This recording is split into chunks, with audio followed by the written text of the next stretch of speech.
Okay, so today I'm going to be working on designing a new sticker today. So my idea is a magpie holding a cute little ring. Here's a magpie that I drew just a second ago.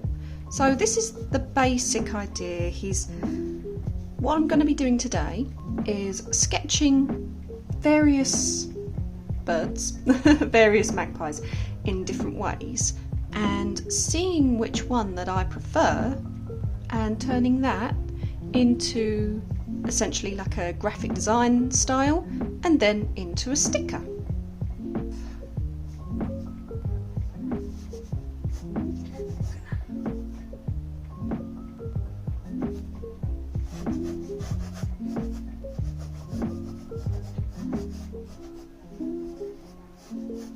Sketch out his cute little body. I love birds. Anyone who knows me will tell you how much I love birds. I even worked for a little bit while I was at university in a bird sanctuary.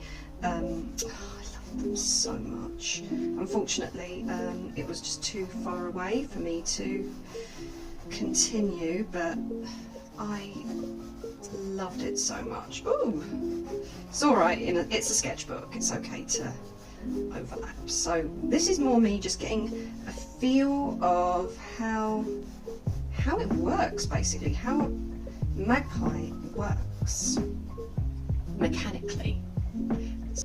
Okay, so the interesting thing about bird wings is there's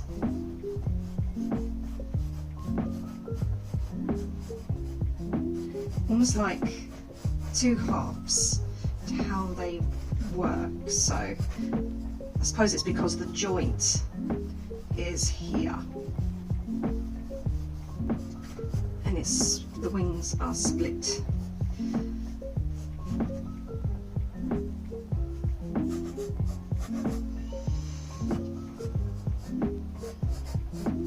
I love how beautiful and iridescent their feathers are.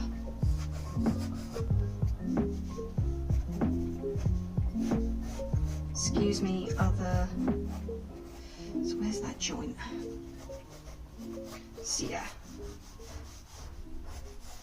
I'm not going to go into too much detail here because I've got this guy in my way, but it's a really good study on how they work. So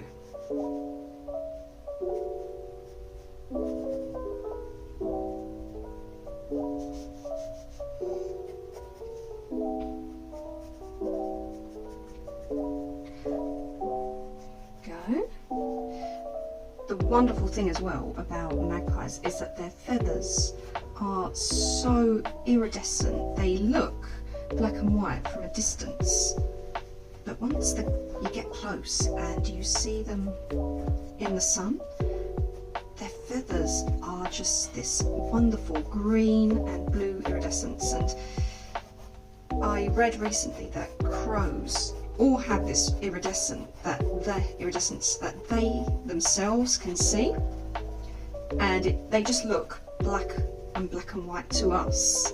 So to them, they're all the colours of the rainbow. They are stunning and bright, and I'm sad that I don't see it, but the birds need their secrets, and I respect that. I'm just grateful to see what I can see of them. So I'm more going for gestures, for general shapes. My gesture drawings do start out very angular because they're more about learning how they work and less pure accuracy, you know, all the frills and everything that goes on it comes later. But right now, kind of more in looking for the vibe of the bird. Should really do this wing too. Again, there's that join. This sticker that we're designing together will be available in my shop very soon, which is opening. Hallelujah! Ooh, isn't that interesting? I've just realised that they have these patches of black, or at least this particular one that I'm sketching has that black patch. So let's move on to, oh, they've also got the gradient on the tail that I can represent with that. I should really get my pencils out, my colouring pencils. Maybe I can do a quick watercolour as well. As a general rule, I love corvids. So I'm using a 4H pencil here, Faber-Castell. These are my favourite sketching pencils. They are stunning to use. I'm not just saying that either. I'm not sponsored. I'm not sponsored by anyone. I am running on my own steam here. I just love them so much. Okay. So I always try and draw from a sculptural point of view. So everything, every shape exists in 3 dimensions. This helps ground your drawings in the real world. Okay. I mean, I see a lot of beginners draw very much just the outlines of things, and that is fine, but you can miss a lot of grounding details and opportunities, and it sells the believability of your work if you draw imagining that you are drawing from an existing 3-dimensional space.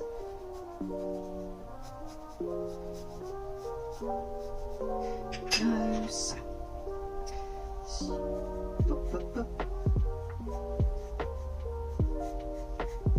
So there's the flight feathers there. So, like I was saying, I used to work only for a short amount of time while I was at university in a bird sanctuary in Bournemouth. Anyone who's from the south of England, that kind of area, can attest to the lovely bird sanctuary there. They had a lot of pets that had been abandoned, a lot of sickly birds, a lot of zoo birds that had been, for one reason or another, just weren't in their original zoos, their original enclosures, so they would take them in, and I loved it. We had these beautiful, beautiful birds called diamond doves, and oh, they were lovely. They looked like they were made of stars. Absolutely loved birds so much. I had a parrot who unfortunately died, and I miss him very, very much. He's still with us on my door, on my cupboard, on my bookcase in his in ash form. We loved him so much. It was very precious. And I just love birds. We had some wood pigeons nesting outside our house this summer. They had nested in an elder tree, and I was very privileged enough to watch them fledge. I have one of them on camera, actually fledging for the first time, and then they were off. I wanted to take the nest down to show my little girl how a nest works and how it looks, but I learned that apparently if a wood pigeon successfully brings up babies in a nest and they feel safe enough, they might return to raise another brood, and wood pigeons can nest multiple times in a season, so we've left it up there in case they return and want to make more babies.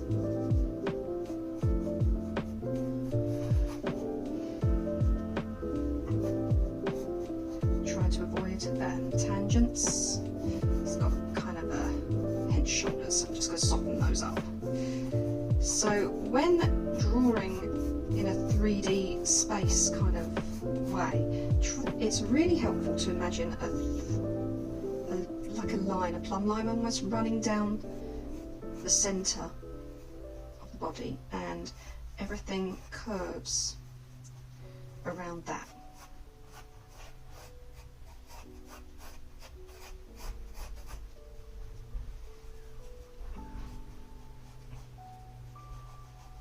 On a human, it's easy to use the spine as a good example of that centre plumb line. Okay. I like to do studies as well because I always feel that it's an opportunity to further my skills for future references.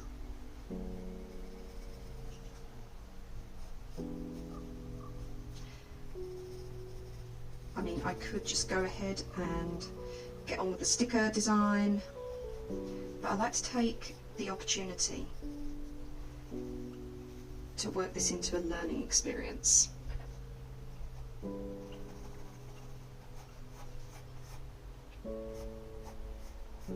Even if these are essentially gesture drawings. Look at their cute little black bums. These little pantaloons. So I think that is one of the best things I can advise, especially newbies, is turn everything that you do into a learning opportunity, no matter how familiar you feel with the subject. Always use this opportunity to learn something new. Okay, so I'm just going to move this over.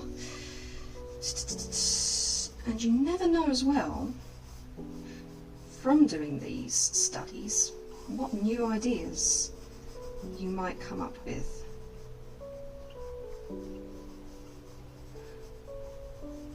You might have a vision in your head with how you want something to start out when you first come up with an idea, but give yourself the grace and the time to just draw a little bit more and explore, and you might really surprise yourself with, you might come up with something that's even better.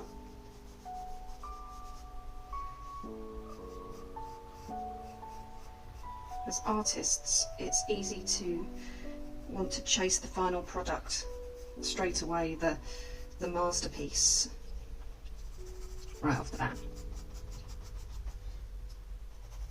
But I also think it is vital that we take the opportunities to slow down and really think about what we're doing. And also use up your spaces in your sketchbook. You can also see how I'm holding the pencil here. I find that I get a lot more dynamic lines, a lot more freedom, because it also forces me to move from the arm rather than like this, which I find very, very good for some uses if I'm doing something really detailed, but for gesture and personality, this is just a lot more loose. I find it just frees me up and allows me to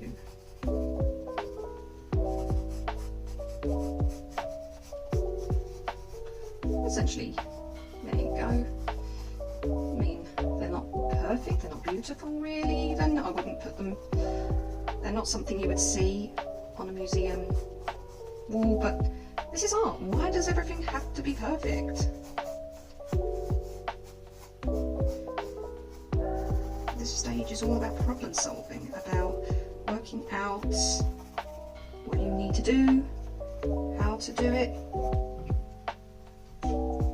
how something works. That's why I love drawing animals and humans so much, life drawings so much. It's because I love seeing how all of the pieces fit together and how they work. It's amazing, you know?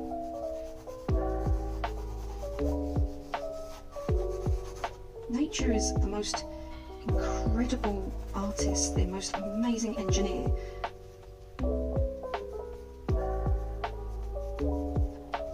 And when you allow yourself to see that, to study all of that, you really come to realise and appreciate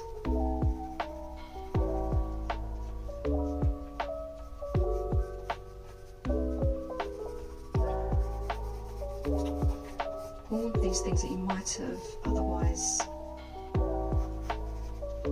don't know, glanced over. It's not something that people really notice unless they're trained or actively looking out for this stuff. Here we go. Big believer in gesture drawings. It's about getting the vibe of the thing down first before anything else. Everything else is secondary.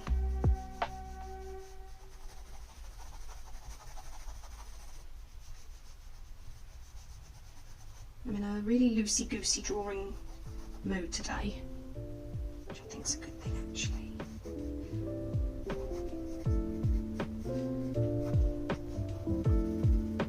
Some days you just work better than others. I would argue this is a pretty good working day. I'm pretty happy with those.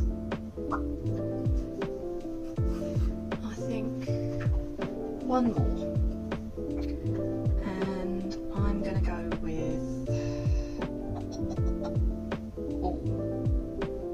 Oh, that's nice. That is a really, that really showcases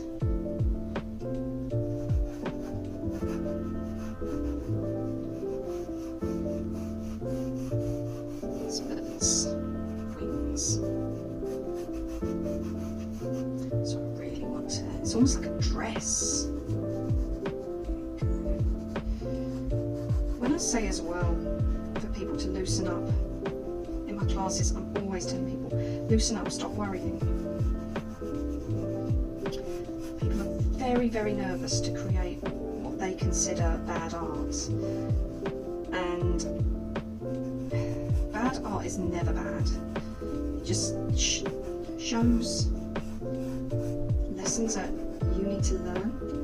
It points out things that you might not have the full skills on yet.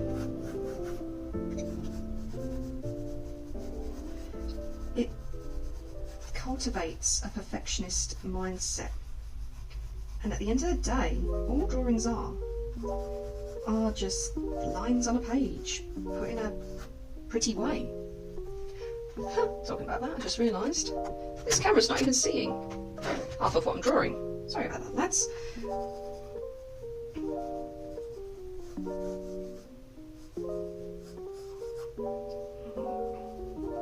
I like this pose most. Even I don't think it shows exactly what I want to show, but this is exactly what I mean as well. Like, even though this pose won't be, excuse me, I just got it, won't be appropriate for my use, this sticker, who's to say that I can't make another one, another sticker, this amazing winged design on it. You know, it's amazing what you can achieve when you take the time to slow down and allow yourself to learn and make awful, terrible art. There we go. Oh yeah. Oh yeah. Nice 3D effect. I think as well people are worried to make bad art because a lot of A lot of people sadly have, I wouldn't say trauma, but like complexes around art, where they might have had their confidence knocked. No one's immune to that. I'm certainly not. I definitely had that perfectionist mindset for the longest time, because anytime I would draw like this, I can guarantee that someone would be behind me going, oh my god, that looks awful, why doesn't it look realistic? Ugh, I hate that. Doesn't look anything like what you're drawing. It's like, yeah, that's the point, you know, and that bit will come later. And it's almost like people are turned away from art because we're perceived, I can't draw it, so therefore I'm bad. That is not true. That is never true. The people who are successful are the ones who work through that mindset. Oh, that's nice. Even the greatest artists in the world that you can think of started with bad drawings and made bad drawings throughout their lives and through their artistic lives, and none of them are immune from criticism. You know what? There's some really nice bed. It's quite a nice arc too. Birdies. So which one is the best? Thief.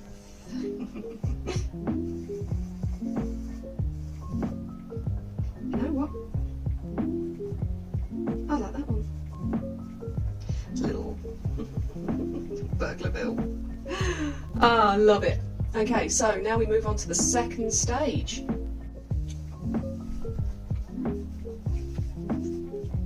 So I might do the same drawing over and over again until I get what I feel is correct.